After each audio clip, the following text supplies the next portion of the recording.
all present here. We are going to discuss upon the committee. Before discussing on committee, we have in the previous sessions we have discussed on how the manager has to initiate the process. What is the process of planning? What is the level of top management? What are the functionalities of that? And as well as we have also discussed upon planning, decision making, then organizing and staffing. We'll be discussing further. Before that, let us just come across this concept of committee. That is, every organization will have a certain group of people forming or setting a group of tasks, and we call them as a committee. So, a committee is a group of persons performing a group task, which with the object of solving certain problems. And complex business world, some of the administrative tasks cannot be performed by a single person alone, and you need a set of people working on that, and it is called as a committee.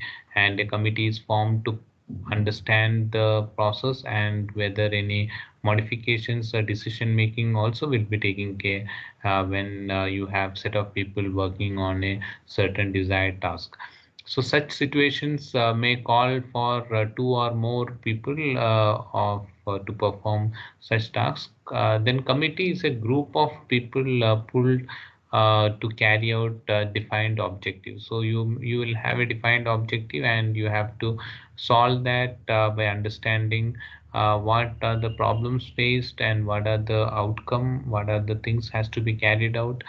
So a committee is a body of persons appointed or elected to meet uh, on an organized basis to come out with some um, results out of it. So you may have also, you will, if some of the committees are formed by having a small election, and they select the topmost president, vice president, and so on. So it's all depends on the set of people whom you would like to appoint to just complete that specified task.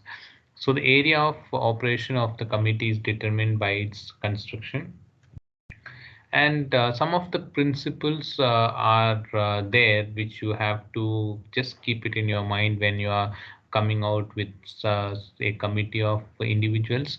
So that the number of persons in a committee should depend upon the need, like it can be between 5 to 10 members, and the responsibility, authority, objectives, duties of the committee should be clearly defined, and the agenda of the committee should be proposed or communicated to the committee at least 1 week before they meet for discussion. So because you have to because they have to come out with some certain solutions which can be discussed, and which so it has to be informed well in advance, and the problems which can be taken care by individual should be included in the agenda of the committee.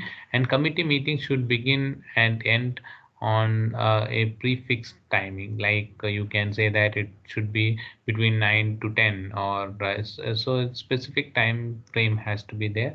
And problems not related to the subject should not be discussed, because it will waste the time what is allotted with all committee members. And the recommendation made by the committee should be published and circulated to all the concerned people.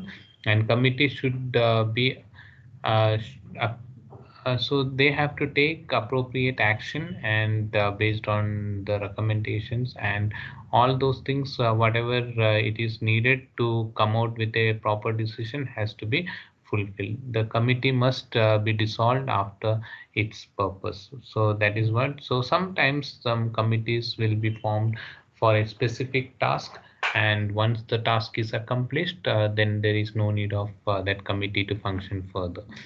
Then we have various functions of committees are we have to see that it collects the necessary information from different sources and arrange them in order. So you may have different types of committees, so we'll be discussing that further. So Their purpose is to collect as much as information as possible and take a appropriate decision at that interval of time. And the collected information is critically examined and analyzed, and draft a detailed report containing the recommendations for the purpose and the implementation, and forming the policies and needs of the organization, and selection of personnel direct and controlling the officers at regular intervals to achieve their specified tasks, so or goals. So that's what so every committee will be having its set of rules and regulations, and the purpose of that forming the committee has to be fulfilled with the specified goals. So let us understand few things about the type of committees. According to the requirement of the set of people, you will have different types of committees classified according to the place and purpose. So we call it as standing and permanent committee, temporary committee, general advisory committee, joint consultative committee, academic committee, religious committee, and educational committee. So different types are there as per the need of the set of people. These committees will be formed and they solve that purpose at that interval of time. Once the committee accomplishes the task, then there is no need to retain that committee. It gets dissolved. So that is what. So we have some advantages as well as weakness of committees. So, like, what are the advantages of committee? Committees provide a form for the pooling of knowledge and experience of many people at different skills and ages of backgrounds. So, everyone has to understand how best the information can be pulled in so that you can take up a right decision at that interval of time. Committees are excellent means of transmitting information and ideas upon about upward and downward process. And sometimes the committee meet together and they say that okay, this is the task to be performed. So everyone has to listen to that, and the committee performs a certain information or carries the information. It has to just make sure that all these things are done in favor of or best to the whoever is associated with that. So the committee should be impartial, and also action has to be taken if it is necessary, and all the facts has to be based on the decisions whatever it is put forward. So when department heads and members of the committee, people get an opportunity to understand each other and problems, and hence to improve the coordination. So that also comes under. So sometimes there will be some problems with the performance. For example, the performance characteristics of the industry is going down. So the committee will be formed to measure the performance characteristics of the industry, and they find out the loopholes where the industry is going down, and what is the main reason for that. All those things can be some of the advantages the committee puts in, and proper necessary steps can be taken in order to overcome those things. So if people become together as a whole member of different heads become together, they all improve the coordination of the activity as well.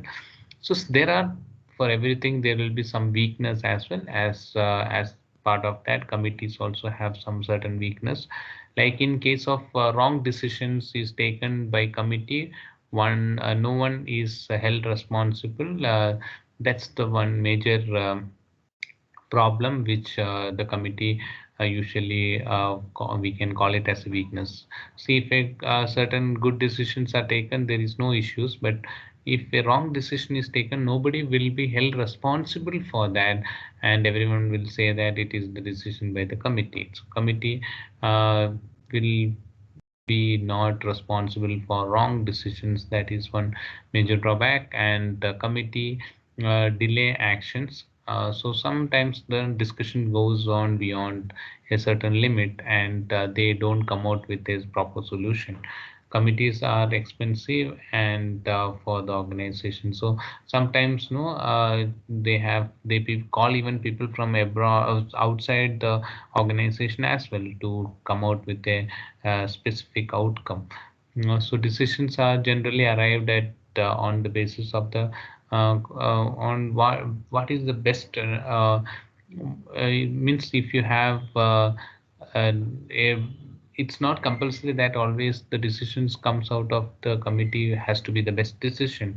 Generally, sometimes they come out with a decision which is not that optimum with respect to the industry requirements, or so all those things are some of the problems. And as committee consists of large number of persons, it is difficult to maintain the secrecy as well. So these are some of the major weakness what you can call with respect to committee. So this is all about the formation of a committee and what are the importance of forming a committee, what are the advantages, what are the different types of committees, what are the weakness of a committee, and what is the need of a committee first of all. These are all things what we have been discussing in this session. So in the upcoming session, I'll be going with the span of control and with respect to those things. So thank you all for being part of this session. We will be joining with the next session soon. Thank you.